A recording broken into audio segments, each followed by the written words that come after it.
रमेश पोखरियाल जी, doctor Dhan Singh Rawat ji, पर्यटन और संस्कृति मंत्री सतपाल महाराज जी, बलराम पासी जी, बहन रेणु बिष्ट जी, श्री दिलीप सिंह रावत जी, आदित्य कोठारी जी, हेमंत द्विवेदी जी, वीरेंद्र रावत जी, शैलेंद्र बिष्ट जी, दीप्तिबेन रावत जी और आज इस विशाल सभा में यहां पर आए हुए प्यारे भाइयों, बहनों, माताओं और मेरे जिगर के टुकड़े जैसे युवा मित्रों, आप सभी को नमस्कार। सबसे पहले पूरे भारत के श्रद्धा केंद्र ऐसे देवी देवता जिस देवभूमि में विराजमान है, वो देवभूमि को प्रणाम कर कर मेरी बात की शुरुआत करना चाहता हूं। भाइयों और बहनों, बद्रीधाम, केदारधाम, गंगोत्री, जमुनोत्री और हेमकुंड साहिब और अनगिनत पवित्र तीर्थ स्थानों को प्रणाम कर कर मेरी बात की शुरुआत करना चाहता हूं। आज अष्टमी है, कल रामनवमी है और 500 साल के बाद रामलल्ला अपना बर्थडे टेंट की जगह भव्य मंदिर में मनाने वाले हैं। हम सब के लिए ये बड़े आनंद और सौभाग्य की बात है कि हमारे जीवन काल में हमने रामलल्ला का प्राण प्रतिष्ठा देखा है। भाई और बहनों, एक कांग्रेस पार्टी 500 साल थे जो मुद्दा लटका था, 70 साल तक कांग्रेस और उनके चट्टे पट्टे राम जन्मभूमि के मुद्दे को लटकाते रहे, भटकाते रहे, अटकाते रहे। मोदी जी ने 5 साल में ही फैसला भी लाया, भूमि पूजन भी किया और प्राण प्रतिष्ठा भी करने का काम कर दिया। भाइयों और बहनों, मैं पूरे देश की ओर से रामनवमी के दिन रामलल्ला जब अपने भव्य घर में अपना बर्थडे मनाएंगे, उस दिन पूरा देश खुशियों के आंसू रोने वाला है। हम सब के लिए बड़ा दिन।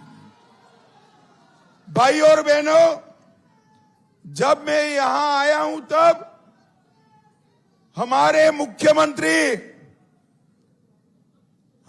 मुख्यमंत्री धामी जी को भी बहुत बहुत अभिनंदन देना चाहता हूं।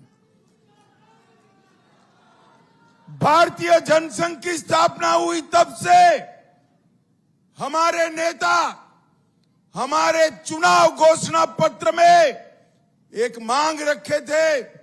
मांग क्या थी कि इस देश में धर्म के आधार पर कानून नहीं होंगे, इस देश में यूनिफॉर्म सिविल कोड होगा। और आज मुझे कहते हुए गर्व होता है, जोर से ताली बजाओ पुष्कर धामी के लिए। पूरे भारत में सबसे पहले यूसीसी लाने का काम हमारे उत्तराखंड के मुख्यमंत्री जी ने किया है।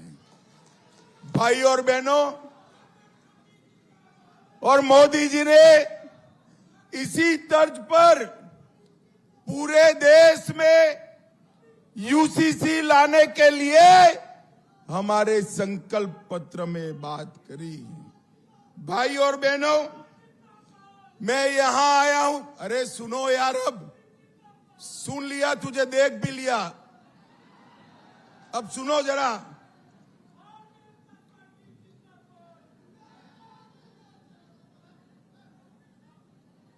हो गया पक्का?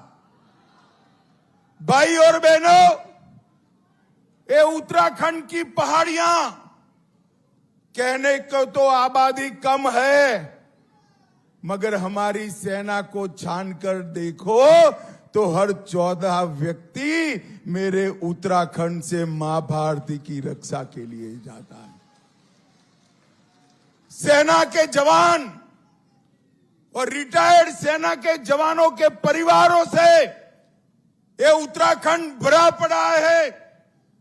इंदिरा गांधी ने एक वादा किया था कि सेना के जवानों को 1 रैंक 1 पेंशन देंगे। 40 साल तक कांग्रेस पार्टी ने पूरा नहीं किया। आपने 2014 में 5 की 5 सीटें देकर मोदी जी को प्रधानमंत्री बनाया। मोदी जी ने 1 रैंक 1 पेंशन का वादा पूरा कर दिया और 70,000 करोड़ रुपया सीधा सेना के जवानों के परिवार में बैंक अकाउंट में डालने का काम नरेंद्र मोदी जी ने किया है। भाई और बहनों, मैं पूछना चाहता हूं गढ़वाल पौड़ी वालों को, वोट किसको देना है भाई? किसको देना है?